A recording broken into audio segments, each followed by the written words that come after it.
The air in Elias Vance's smart home hung thick with a sterile, almost digital silence.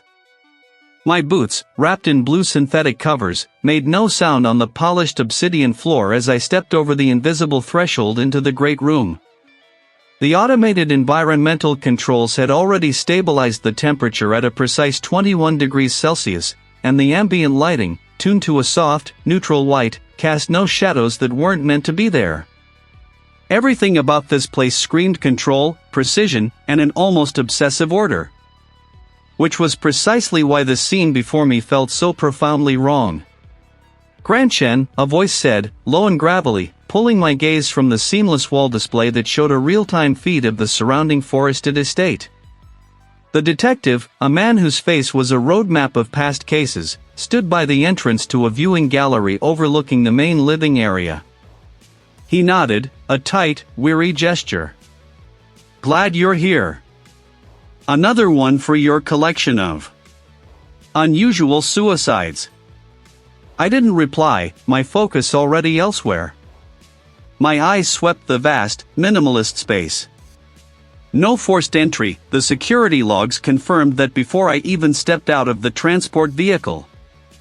Not a single sensor tripped, not a pane of reinforced glass disturbed. Elias Vance, the reclusive tech mogul, had been alone in his fortress. My gaze settled on the figure sprawled on a low, charcoal-gray sofa. Elias Vance. His posture was unnaturally relaxed, almost artistic, as if he'd simply decided to recline in a moment of profound contemplation. A small, sleek device, no larger than a credit card, lay nestled in his left hand, its edges gleaming faintly. The cause of death, according to the initial assessment by the first responder, was a self-administered lethal dose of a rapidly acting neurotoxin, vaporized and inhaled. A suicide, neat and contained. I knelt a few feet away, my headlamp casting a sharp beam across the scene. The device in his hand was an advanced personal vaporizer, custom-made, no doubt. No residual vapor, no lingering scent beyond the faint, metallic tang of the disinfectant the first responders had used on their gear. Vance's skin had a faint blue tinge around the lips, consistent with oxygen deprivation. His eyes were open, fixed on the geometric ceiling, a blank stare that offered no answers. The system logs are clean, the detective stated, moving closer, his voice hushed. Every biometric sensor, every environmental monitor, every security camera feed from the last 72 hours. All point to him being alone, in full control, right up to the moment of expiration. No anomalies, no unusual activity, no external triggers. His personal AI assistant even recorded a final message, confirming his intent. I hummed, a non-committal sound, my attention on Vance's right hand. It rested on his chest, palm up. The fingers were slightly splayed, a posture that felt staged. Most suicides, especially those involving a deliberate act, leave some residual tension, some trace of the final struggle or decision. This was too placid. Too perfect. I leaned closer, inspecting the floor around the sofa. The high-resolution scanners I carried would map every dust particle, every fiber, but visually, it was pristine. Not a scuff, not a dropped item, not even the faint impression of a struggle. The room was a meticulously curated display of wealth and technological prowess, and Vance's death was merely another perfectly placed object within it. My eyes drifted to a small, almost imperceptible smudge on the polished obsidian floor, about 2 feet from Vance's right foot. It was faint, a barely there smear, the color of dried mud. My internal monologue scoffed. Mud in a climate-controlled, hermetically sealed smart home? I pulled a sterile swab from my kit, carefully collecting a sample. It was too small to be significant, probably just a stray speck from a delivery or maintenance worker's boot, overlooked by the automated cleaning drones. But it was something. Did anyone else have access? Codes? I asked, my voice low. The detective shook his head. Only Vance. His system was designed for absolute autonomy. No remote overrides, no backdoors, not even for his closest associates. He was paranoid about corporate espionage. I stood, moving slowly around the perimeter of the room. The integrated air purification system hummed almost inaudibly. I checked the environmental sensor logs on my tablet, cross-referencing them with the house's internal network. Air quality, humidity, carbon levels, all within optimal parameters. No sudden fluctuations, no hidden gas leaks. The digital narrative was unwavering. Elias Vance had chosen to end his life, alone and unassisted, in the most controlled environment imaginable. But my gut, that persistent, inconvenient part of me that always saw the tremor beneath the polished surface, disagreed. The serenity of the scene, the utter lack of chaos, the pristine digital footprint, it was too perfect. Like a carefully constructed diorama, where every detail was placed with intent. And sometimes, in the pursuit of perfection, a single, microscopic flaw could betray a grander design. And I intended to listen. I stood, moving slowly around the perimeter of the room. The integrated air purification system hummed almost inaudibly. Too perfect. The absence of a struggle, the lack of forced entry, the meticulously logged sequence of events leading to his demise, it all pointed to suicide. Yet, the very perfection gnawed at me. "We're pulling everything," my lead digital forensics colleague, a woman with quick, precise movements, called out from the server room downstairs. "Every device log, every network packet, every AI interaction. This system is a labyrinth." "Good. Bag it all, then image the primary server directly," I instructed, my voice echoing slightly in the sterile space. "I want a full mirror of the house's core AI, its neural network, its every learned preference. Don't miss a byte." Hours later, the data haul was immense. The air here was colder, recycled, thick with the scent of ozone and stale coffee. My team, a collection of dedicated specialists, moved with quiet intensity, their faces illuminated by the glow of multiple monitors. Cables snaked across the floor like digital vines, connecting an array of acquisition rigs to isolated analysis stations. I sat before a bank of screens, my own terminal displaying a torrent of data streams. The core AI, named Aura by Vance, had logged everything: temperature fluctuations, light adjustments, music selections, even the victim's estimated heart rate from his wearable devices and the smart bed's integrated sensors. Aura had been Vance's digital shadow, anticipating his needs, managing his environment, and recording his existence. "Grant, I've got the full network traffic analysis from the last 72 hours, a younger forensics specialist reported, his fingers flying across his keyboard. "No external breaches detected, no unauthorized access attempts. All internal traffic looks consistent with Vance's typical usage patterns." "Consistent, or too consistent?" I murmured, my eyes scanning a timeline graph of Vance's digital activity. The pattern was a smooth, gradual decline in activity leading up to the incident, a picture of a man withdrawing, preparing. It was exactly what one would expect from a planned suicide. That was the problem. I drilled down into Aura's internal diagnostic logs, cross-referencing them with Vance's personal communication history. No final farewells, no sudden emotional outbursts in his digital footprint.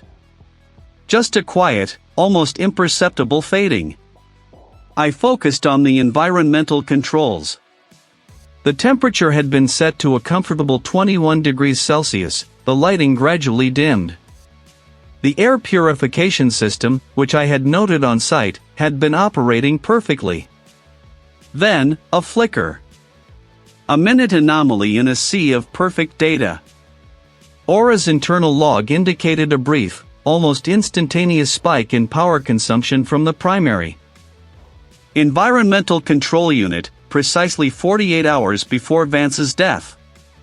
It lasted less than 1/10 of a second, an uncharacteristic blip in an otherwise flawless operational record. It was too short to register as a malfunction, too insignificant to trip an error alert. But it was there. I pulled up the associated system calls. Nothing. No command initiated, no scheduled maintenance.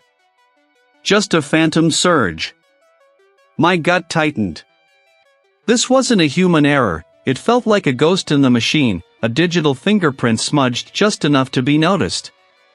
Run a deep integrity check on the environmental control unit's firmware, I instructed the specialist. Focus on that specific timestamp. Look for any write operations, even orphan ones. While the specialist initiated the scan, a thought niggled at me. The environmental data was pristine, yet that power spike. I needed to re-evaluate the physical context, even briefly. My gaze drifted to the clock on the wall. I need a quick update on the physical findings, I announced, standing. I'll be at the military medical facility restricted autopsy section for a short while. Keep digging. The facility was a sprawling, concrete edifice, stark and functional. Inside, the air was cool, smelling faintly of antiseptic. I navigated the maze of corridors, presenting my credentials at several checkpoints before reaching the restricted area. The lead pathologist, a gruff woman with perpetually tired eyes, met me at the entrance to the section. Her hands, despite her profession, were surprisingly clean, nails neatly trimmed. Grant. You're fast. We're still in the initial stages. I'm looking for something specific, a cross-reference, I stated, keeping my voice low. Any unusual cellular changes? Specifically, anything that might indicate exposure to a very low, chronic level of an airborne agent, even if it's not immediately lethal? Or any subtle neurological indicators that wouldn't be obvious? She paused, her brow furrowing slightly. Low level? Chronically? The initial toxicology is clean for anything overt. And the cause of death is clear, an overdose of a common sedative, self-administered. But there were some minor, almost negligible cellular changes in the lung tissue. Nothing significant enough to flag in a standard suicide investigation. Grant, you're not going to believe this, he said, his voice tight with controlled excitement. At that exact timestamp, the environmental control unit's firmware initiated a self-diagnostic routine. A routine that isn't part of its standard operating parameters and wasn't triggered by any known command from Aura. It temporarily diverted a very small amount of energy to an auxiliary heating coil within the air purification system, he explained, pulling up a schematic. Just enough to raise the internal temperature of the purification chamber by a fraction of a degree, momentarily, before cycling back to normal. It's designed to burn off trace contaminants. But it wasn't requested by Aura, and it's not part of the standard maintenance schedule. My eyes narrowed. A heating coil in the air purification system, diverting energy to burn off trace contaminants. It's an internal, unscheduled, unlogged event, hidden in the raw firmware data. Only visible if you know exactly what you're looking for and where to dig. The perfect narrative. It wasn't just a perfect narrative, it was a constructed one. The phantom power spike, the unscheduled diagnostic, the momentary heating of the purification chamber, and the pathologist's observation of minor, almost negligible cellular changes in Vance's lung tissue. It wasn't about what was found, but what was hidden. The suicide was an illusion. And I had just found the first tremor. Here, the hum of filtration systems was a constant, low thrum, a mechanical heartbeat beneath the fluorescent glare. I stood opposite the medical examiner, a gaunt individual whose meticulous nature was evident in the crisp creases of their uniform and the precise arrangement of their instruments. They held a digital tablet, its screen glowing with charts and diagrams. Grant, the medical examiner began, their voice flat, professional. The preliminary findings are conclusive. Cause of death, acute pulmonary edema, consistent with oxygen deprivation from the nitrogen purge. They gestured to a detailed infographic on the screen. Time of death aligns with the automated system logs. No signs of struggle, no defensive wounds. Toxicology reports are clean, save for the expected metabolites of an anxiolytic found in his system, perfectly legal, prescribed, and at therapeutic levels. He was calm, it seems. I nodded, my gaze fixed on the screen, not truly absorbing the information, but rather searching for the gaps between the lines. The narrative was tight, airtight even. It echoed the perfectly synchronized data from Vance's home, the automated lockdown, the environmental controls, the digital footprint of a final, solitary act. And the lung tissue, specifically those minor cellular changes you mentioned earlier? I pressed, recalling the pathologist's initial, almost dismissive, note. The medical examiner scrolled, bringing up microscopic images. As noted, negligible. Some minor epithelial damage, consistent with the rapid desiccation and cellular stress from the purge, but nothing anomalous. No foreign agents, no unusual particulates. The air in that purification chamber was, as advertised, pristine. They tapped the screen, highlighting a magnified cross-section. See? Perfectly clean alveoli, save for the expected post-mortem changes. My gut churned. Pristine. That word always pricked at me. Too perfect. Vance's home had been a fortress of controlled environments, a bubble against the outside world. Yet, the memory of that phantom power spike, the unscheduled diagnostic, the momentary heating of the purification chamber. These were tremors in the pristine. May I review the slides directly? I asked, my voice betraying none of the internal tension coiling within me. The medical examiner hesitated, a flicker of mild annoyance crossing their face. My requests often veered from standard protocol. Of course, Grant. They're prepared. They stepped aside, gesturing to a microscope at a nearby workstation. Moving to the cold steel counter, I adjusted the eyepiece, my fingers brushing the familiar controls. The initial scan confirmed the medical examiner's assessment. The cellular landscape was largely what I expected, the ghost of life, now inert. But I wasn't looking for the obvious. I wasn't looking for a smoking gun. I was looking for a misplaced grain of sand in a desert of data. My eyes burned as I meticulously traversed the magnified fields, my mind replaying the subtle inconsistencies from the smart home logs. Heating of the purification chamber. Why? A diagnostic, the system claimed. But diagnostics were scheduled, logged. This one was a blip, a phantom. And if the chamber heated, even for a moment, what might that do to the air, to the environment, to the filters? Then, I saw it. Not a foreign body, not a pathogen, but something far more insidious. In a tiny cluster of cells, barely visible even at maximum magnification, I detected a faint, almost imperceptible discoloration. It wasn't the uniform pallor of dead tissue. It was a subtle, crystalline-like residue, almost ghost-like, adhering to the cellular walls. It was structured. I zoomed in further, adjusting the focus with painstaking slowness. The medical examiner, observing my intense concentration, leaned closer. "What is it, Grant?" they asked, a hint of curiosity now replacing their earlier indifference. "Look here," I murmured, my voice tight with discovery. "These cellular membranes. There's a faint, submicron deposit. It's not consistent with typical postmortem cellular degradation or expected particulate matter." The medical examiner peered into the second eyepiece, adjusting it. Their brow furrowed.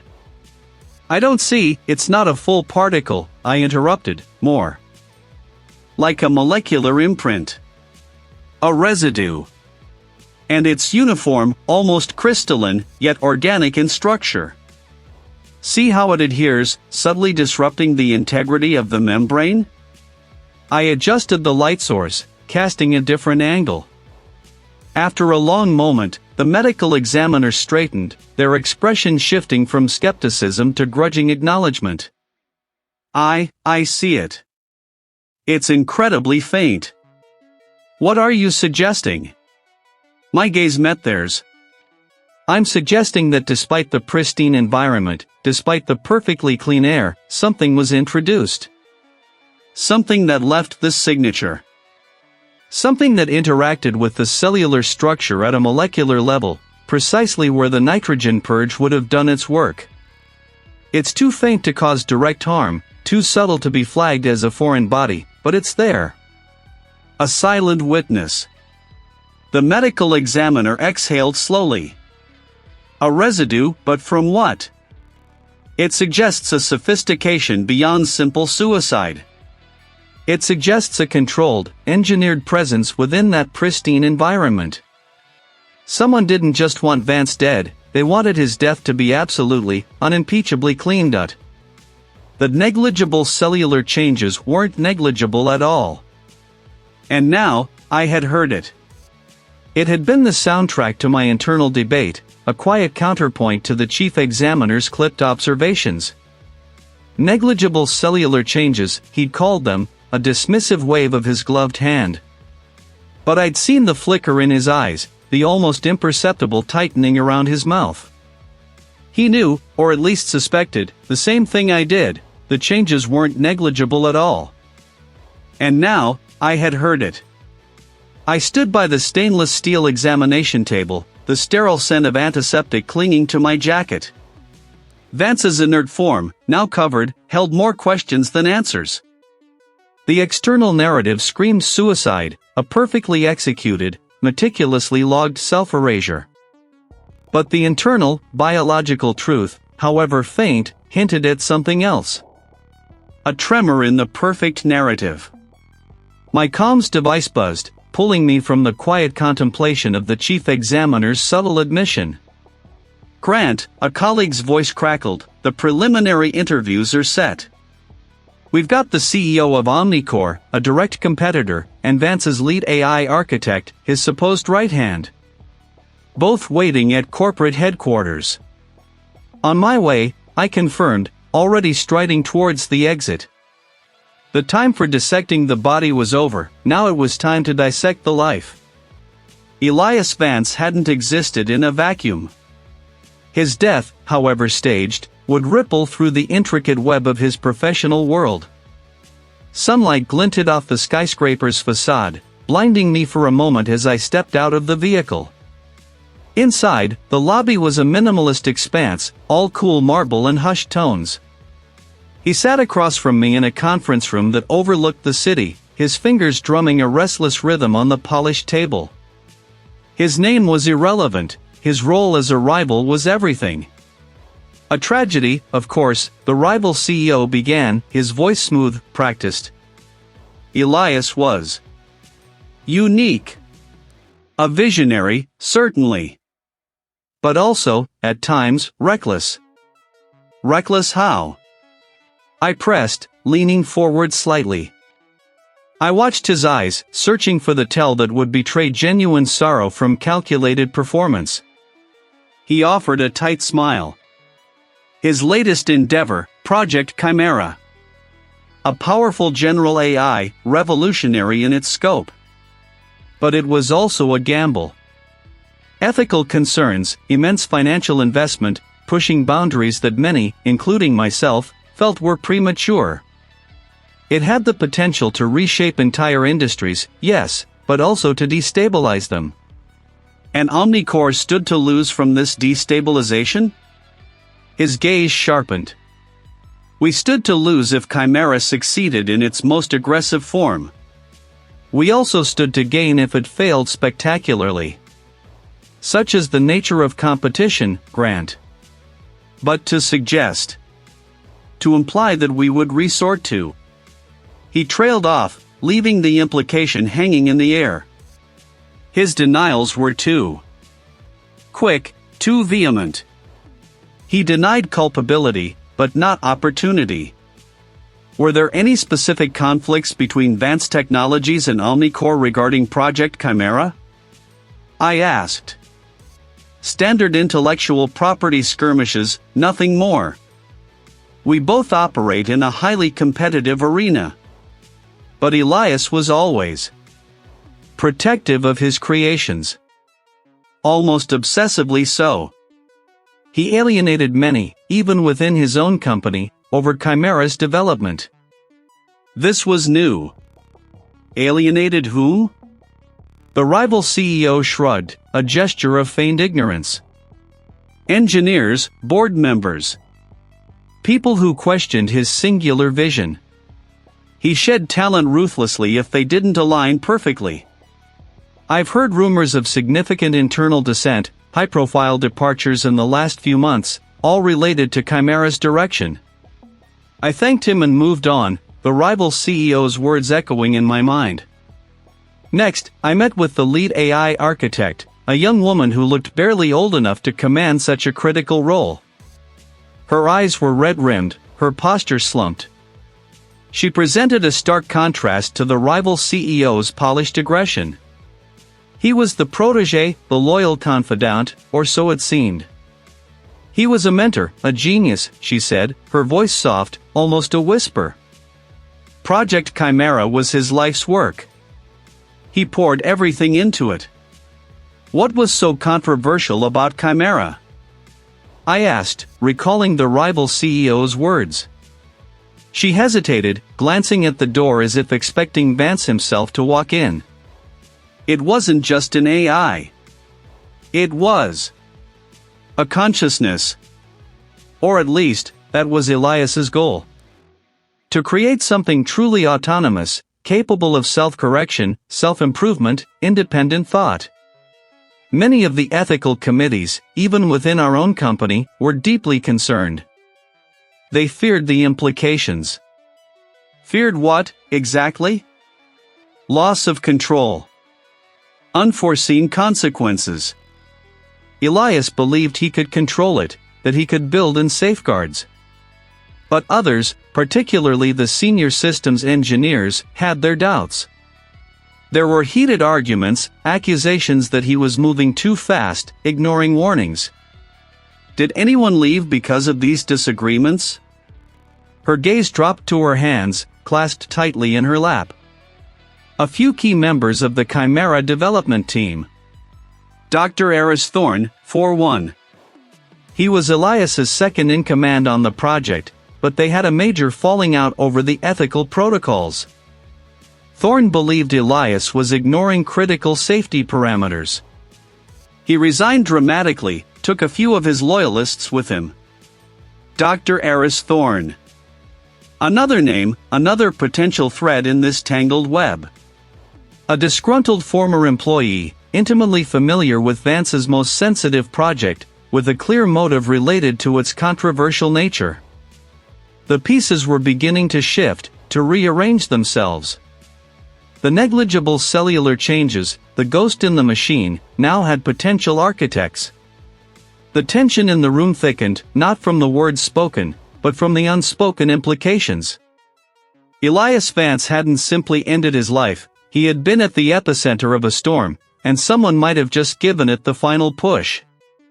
The name Elias Thorne had etched itself into my thoughts, a discordant note in the otherwise perfect symphony of Vance's digital suicide. A disgruntled former employee, a brilliant mind, intimately familiar with the very technology now under scrutiny. His motive, connected to the controversial project, felt substantial, a weight pressing against the flimsy narrative of self-inflicted despair.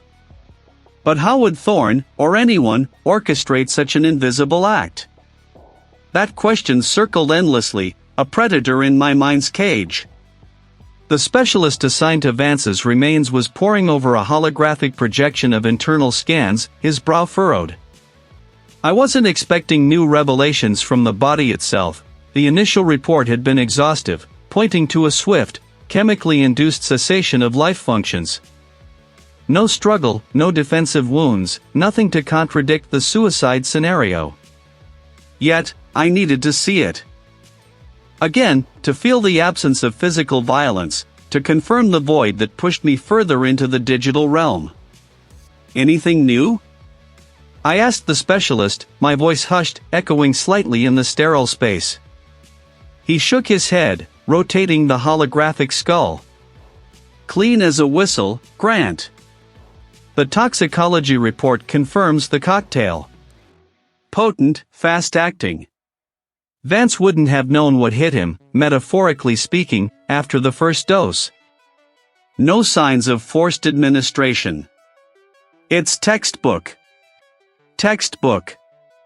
That word, in this case, felt like an accusation. Too perfect, too clean.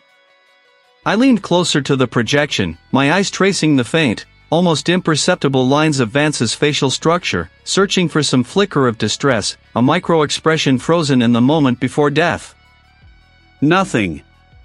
Vance's repose was absolute.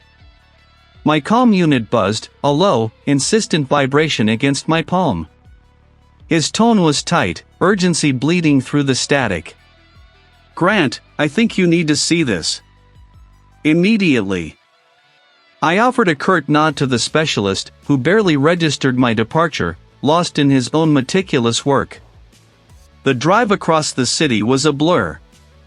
My mind raced, connecting the dots I hadn't even fully formed yet. The AI. Vance's magnum opus.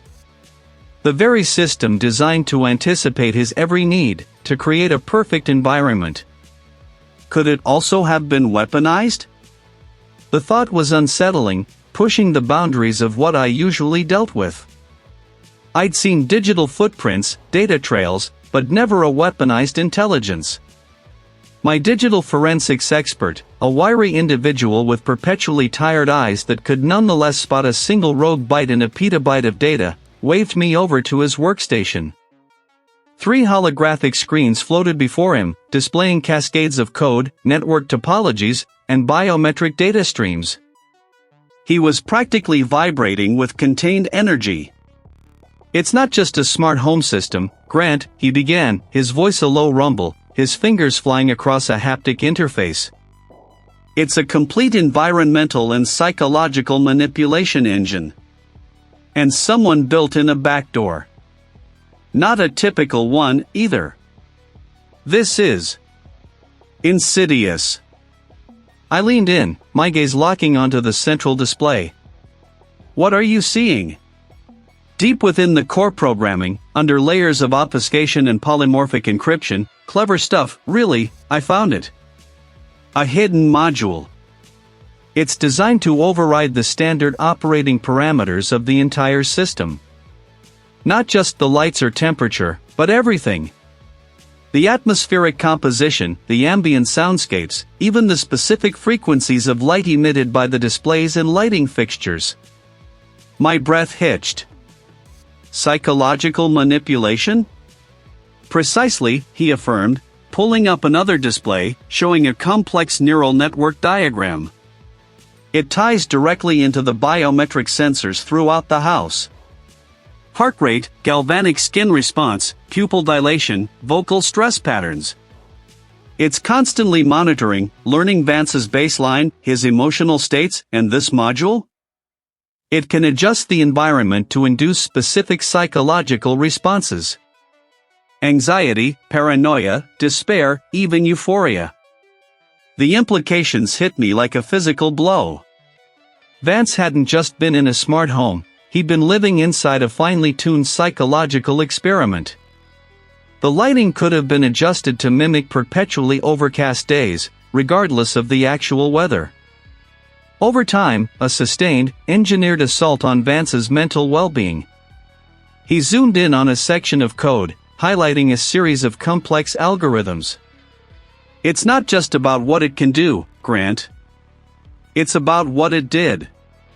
A remote access log? Anything pointing to an operator? He shook his head, rubbing his tired eyes. That's the most unsettling part. No direct commands. No human operator logging in, issuing instructions. This module seems to be almost autonomous. It's programmed to react to Vance's biometrics, to adapt its manipulation based on his real-time psychological state. The perfect suicide was crumbling, replaced by something far more sinister. The AI wasn't merely a witness or a tool, it was a potential weapon, a silent, invisible assassin. Vance hadn't just died in his smart home, he'd been systematically disassembled by it. And the absence of a direct human operator's signature only deepened the mystery, twisting the knife. This wasn't a simple murder, it was an act of technological warfare, leaving only a digital phantom as its architect. It wasn't the kind of cold that merely lowered the temperature, it was the kind that promised sterility, an absence of life. The air carried the faint, metallic scent I associated with these places, a reminder of the finality of the work conducted here. I stood beside the examiner, a meticulous individual with sharp, observant eyes, as he carefully documented each detail.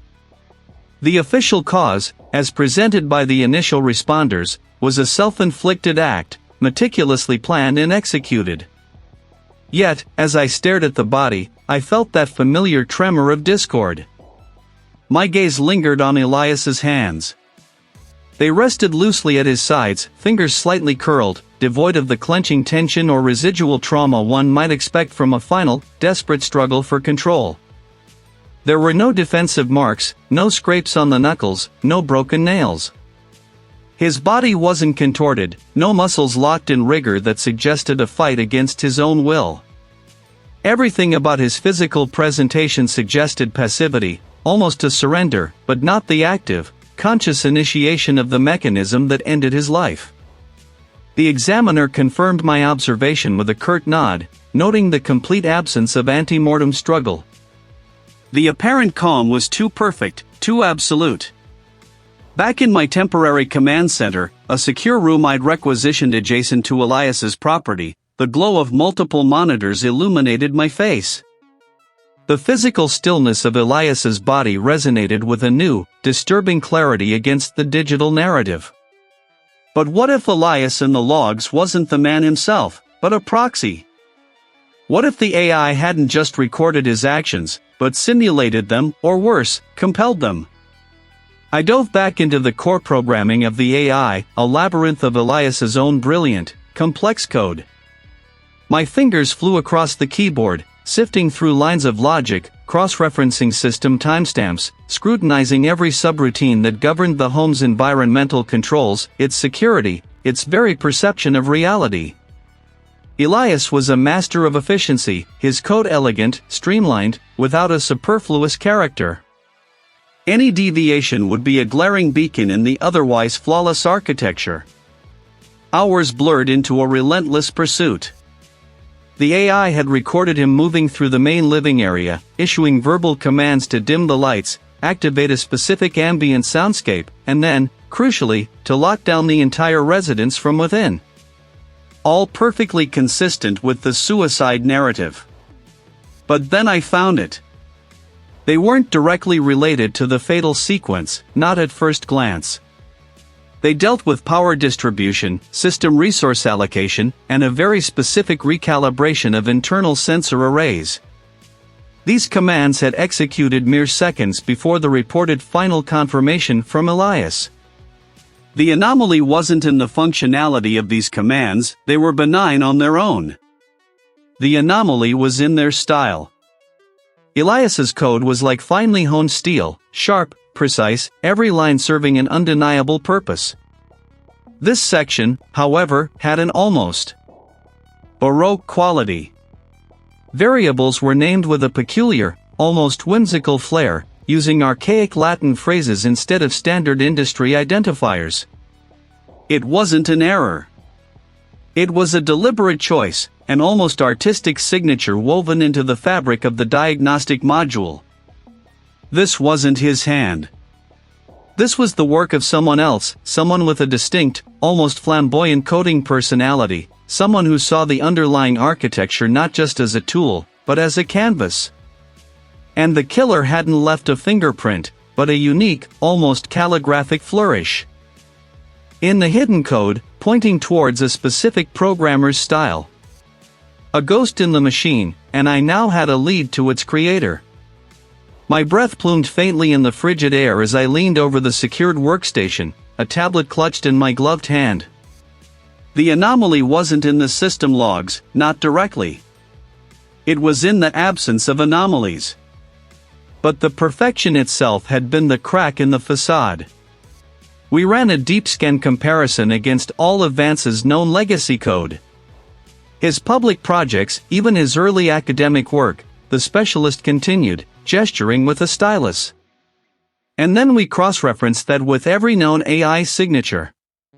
Every advanced algorithmic pattern out there. Nothing matched perfectly. Highly specific. And here's the kicker, it's built on a foundational framework that Vance himself pioneered, but with significant, almost personal, modifications. Like someone took his blueprint and then redesigned it with an intimate understanding of his personal coding quirks. My mind raced. Someone who knew Vance's coding style, his digital signature, well enough to replicate it, then twist it. Telltale remnants, the specialist said, his voice dropping further. Fragments of an older, less refined version of this very subroutine. It looks like an early developmental stage, buried deep in an archived server Vance kept for experimental projects. He pulled up a side-by-side comparison. The archaic code on the left, a clumsy, ambitious attempt at advanced AI manipulation.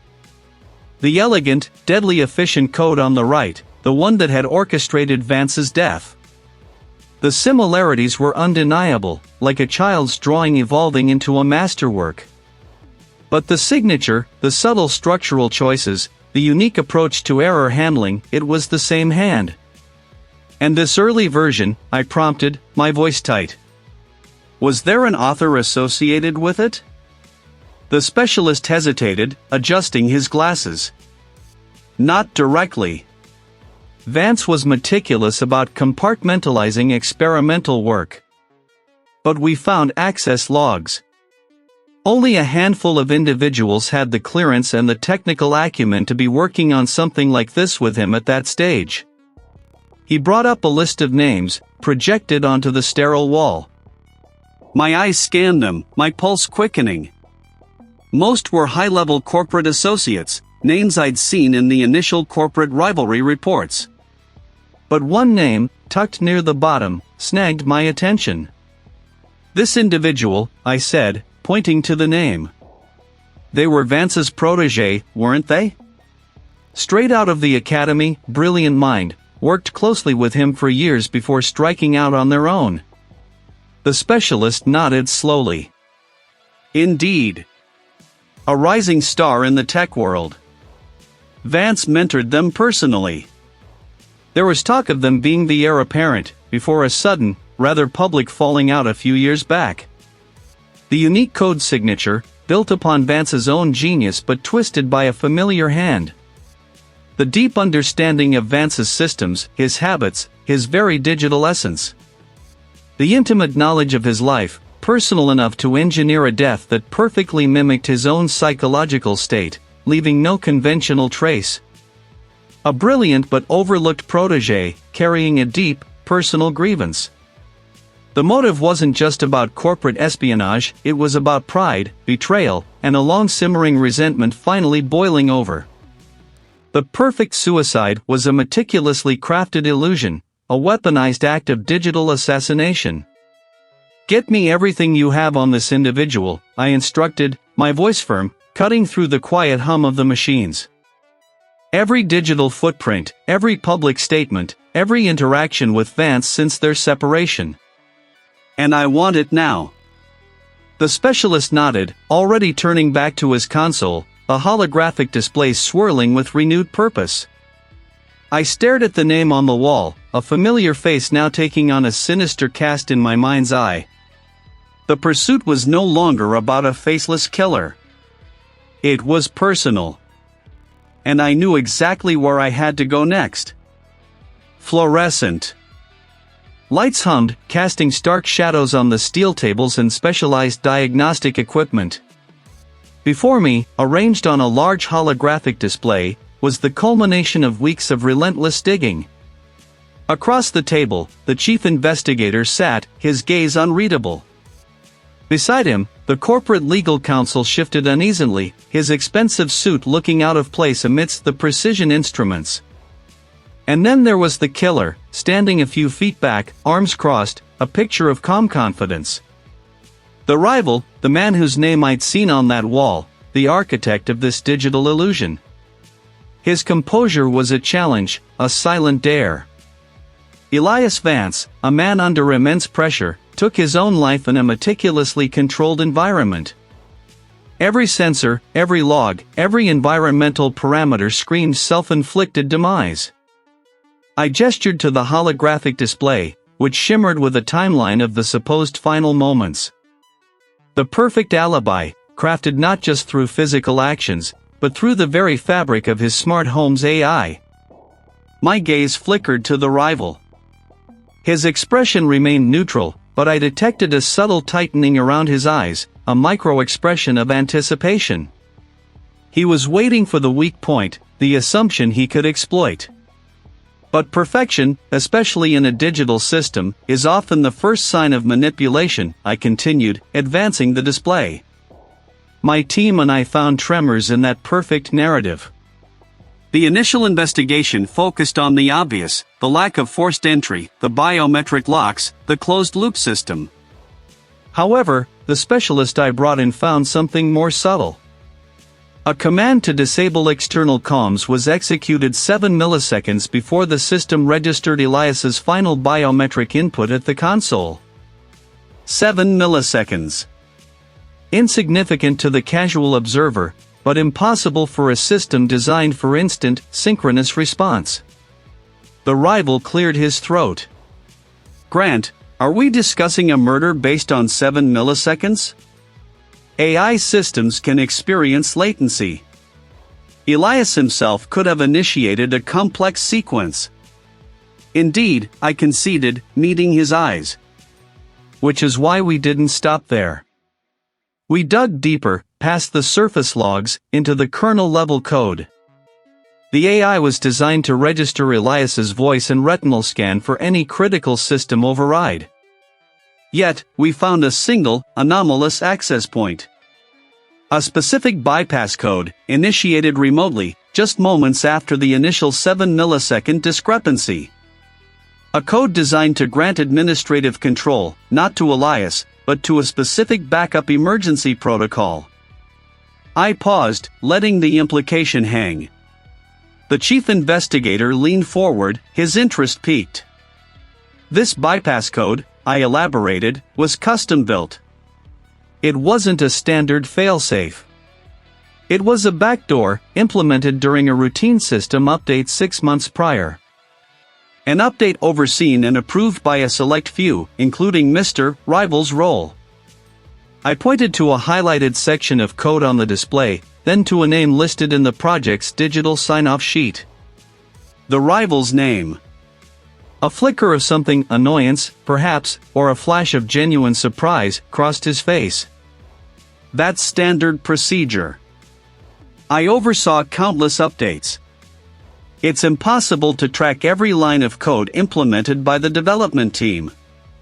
Perhaps, I countered, my voice gaining an edge. But this particular backdoor allowed the system to be controlled without Elias's direct biometric input for critical functions. Functions like, say, triggering a localized atmospheric contaminant release, or overriding the life support systems of the secure chamber. The chief investigator's eyes narrowed. Are you saying the AI was weaponized? Precisely, I affirmed. Not by Elias, but by an external source using this specific, unique protocol.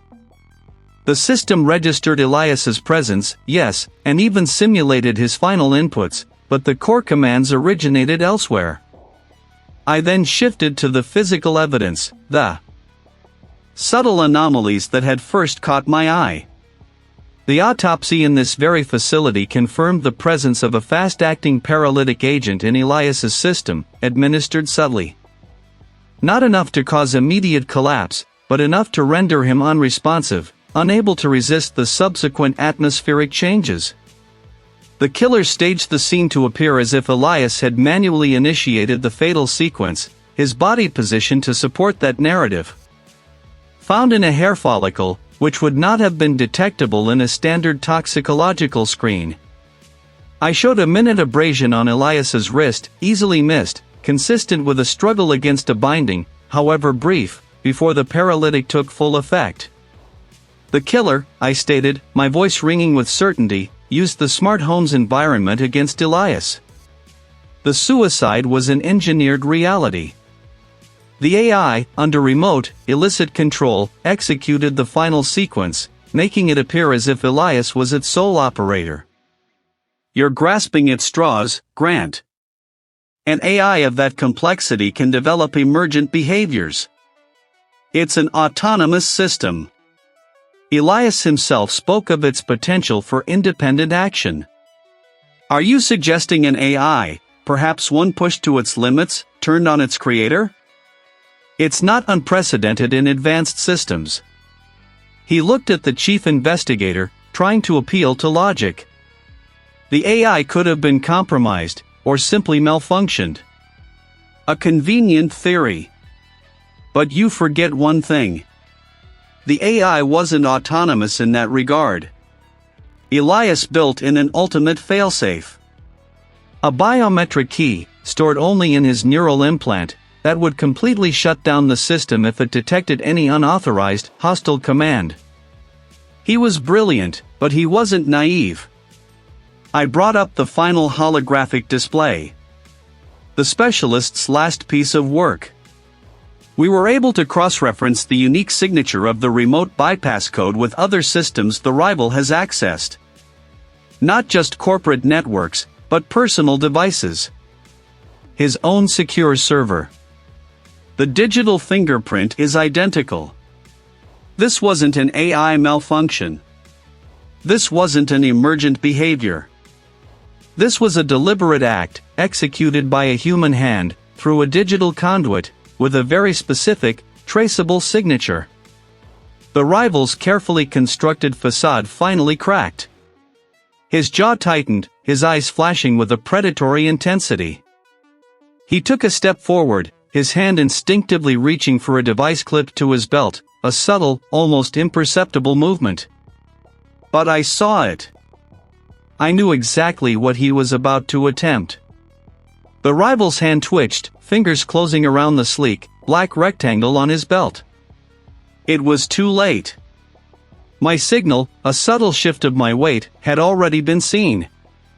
Before his thumb could depress the button, a uniformed officer, who had been shadowing me for the past 2 days, moved with a sudden, practiced efficiency. He was a blur of motion, covering the distance between us in 2 long strides, his hand clamping down on the rival's wrist, twisting the device free. Chen, you have nothing, the rival spat, his voice a low snarl. The predatory gleam in his eyes had been replaced by a desperate, cornered animal's fear. His jaw was tight, a muscle jumping in his cheek. I have enough, I countered, stepping closer, my gaze unwavering. I have the 0.003 second delay. His face went slack, then hardened again, but the fight had left him. The officer secured the rival's hands behind his back with practiced ease. The sleek device, now just an inert piece of plastic and metal, lay on the polished floor between us. It was designed, I knew, to remotely wipe specific server logs, a final, desperate attempt to erase the last ghost of his presence from the network. He hadn't accounted for the human element, for the relentless pursuit of an anomaly. The crucial flaw, the tremor in his perfect narrative, hadn't been a missing file or a corrupted log. It was the timestamp of Elias Vance's final voice command to his home AI, initiating the environmental sequence that led to his death. The AI's internal clock, meticulously synchronized, recorded that command 0.003 seconds after the estimated point of no return for Vance's consciousness, a window determined by physiological markers that no human could have overcome. A human could not have issued that command. It had to be an external trigger, pre-programmed, designed to activate just as Vance succumbed, making it appear as his own final, conscious act. The rival was led away, his protests fading into the sterile hum of the building. The silence that followed was heavy, filled with the echoes of a life meticulously extinguished and a truth painstakingly unearthed. I stood before a stainless steel table, a medical examiner detailing the final, grim findings from Elias Vance's body. The physical evidence, sparse as it was, now perfectly aligned with my digital reconstruction. The precise time of death, the subtle physiological responses, all corroborated the external activation of the environmental sequence. Elias Vance had built a world where technology served his every whim, only for that same technology to be weaponized against him. The ethical boundaries of AI felt not merely blurred, but obliterated. We had entered an era where intent could be masked by algorithms, or a murder could be logged as a suicide by the very systems designed to protect. What did this mean for the future of forensic science? How do we investigate crimes when the evidence itself is engineered to lie, when digital ghosts can fabricate entire realities? My tools, once focused on dust motes and fiber traces, were now grappling with cryptographic keys and neural network anomalies. The human capacity for sophisticated deception had found its ultimate accomplice in advanced AI. It was a terrifying synergy. He had almost succeeded. My own role in this new landscape felt both vital and precarious. My unique ability to sense the discordant note in a symphony of data, to see the human flaw in the machine's perfection, was what had cracked this case. But what if the next killer was even more meticulous, even more attuned to the digital fabric? The world outside hummed with its usual rhythm, oblivious to the silent battle fought in the digital ether. The case of Elias Vance was a stark warning, a glimpse into a future where the lines between truth and fabrication would be increasingly difficult to discern. My work, I knew, had just begun.